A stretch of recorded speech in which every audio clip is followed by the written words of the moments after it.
This week, more than any other week in my life, I have heard the phrase supply and demand thrown around by real estate professionals more than I've ever heard it in my entire life. Real estate values aren't going to go down, Chris. Let me tell you why. Supply and demand. Stay tuned. We're going to talk about why this is the most argument on the internet today.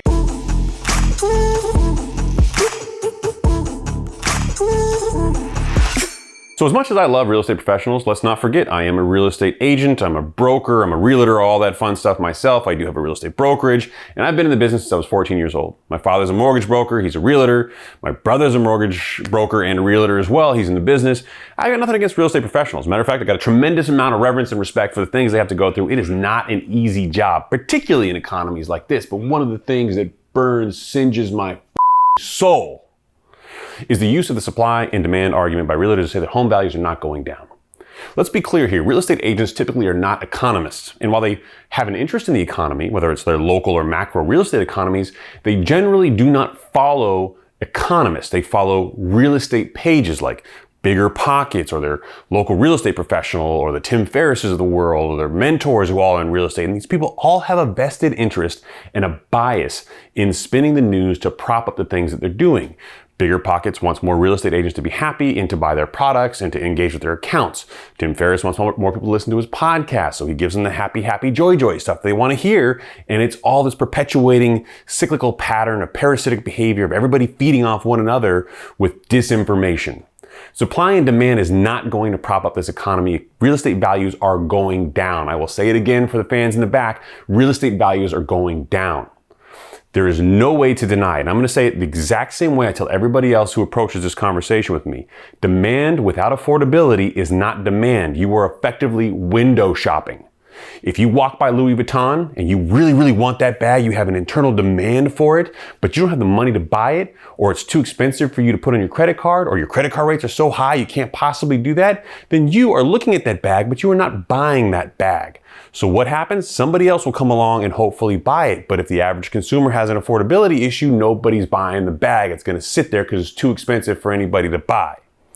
Same principles apply for houses, yet realtors want to tell you, oh, no, man, there's a shortage of supply. Yes, there is, but supply and demand are balancing acts. They're never in perfect equilibrium, always out of balance one way or the other, and they're constantly moving. And sure, there is a shortage of supply. Sure, there's a ton of people in the market who've been super competitive lately, but when you start taking your cost of borrowings after not one, not two, but three Fed interest rate increases at 25 basis points, 50 basis points, and now 75 basis points, the cost of borrowing has gone up well over 80% to the consumer.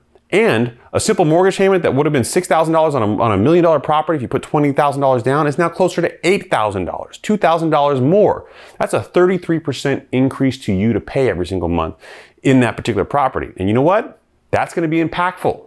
That's going to be real challenging. Now let's walk through this recessionary economy. What happens next? Unemployment starts to go up. When the July reports come out, talking about how June 2022 quarter end was really bad for a lot of these companies, and the market starts pricing a recessionary economy into things like the banking sector, the consumer discretionary spending sectors, airlines and travel and food and commodities. Guess what happens next? They say, you know what? How do we save money as companies? We reduce the staff because we don't have as much demand for business. We have to have layoffs. Unemployment rises over time. As unemployment rises, wages go down because there's more people in the market looking for jobs, and companies don't have to be as competitive putting out dollars to get them. It takes time to get there. It's a deceleration and then a shift, but that's what happens. At the same time, you can log on to MLS right now, the multiple listing service that realtors use, or if you want to log into Zillow and Redfin, you can see this phenomenon right now today. Homes are staying in the market longer, and homes are starting to have prices that are cut down.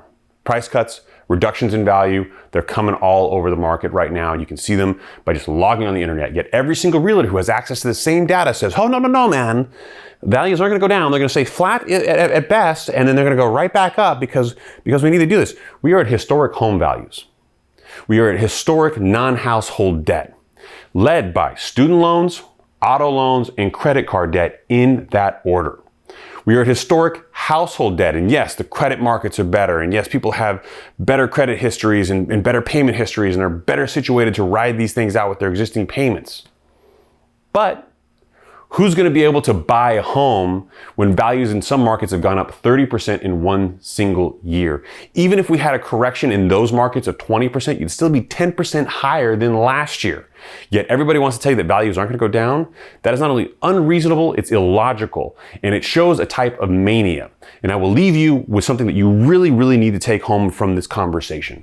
In 2009, the University of Pennsylvania Wharton School of Business, which is one of the preeminent, if not the best business school in the country, got together and they talked about the psychology behind the Great Recession.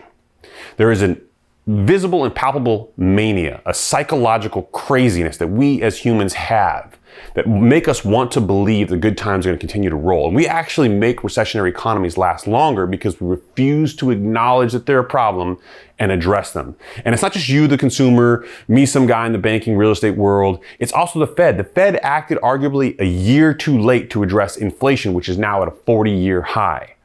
So what makes realtors feel like they're so special? What makes people in the real estate industry feel like they're so unique? They're just in the same denial the Fed was. Even Janet Yellen, as critical as she's been, has said herself that she underestimated inflation and the Fed should have acted way earlier, and she was wrong. She's smarter than me. She's probably smarter than you, and she knew more about the economy. And I'm not a Janet Yellen fan. So if you're taking advice from a real estate agent, if you're taking advice from a real estate-based information place like Bigger Pockets or your favorite real estate personality, take it with a grain of salt. They have a vested interest in the outcome. The supply and demand argument is one of the most bullshit arguments someone can give you.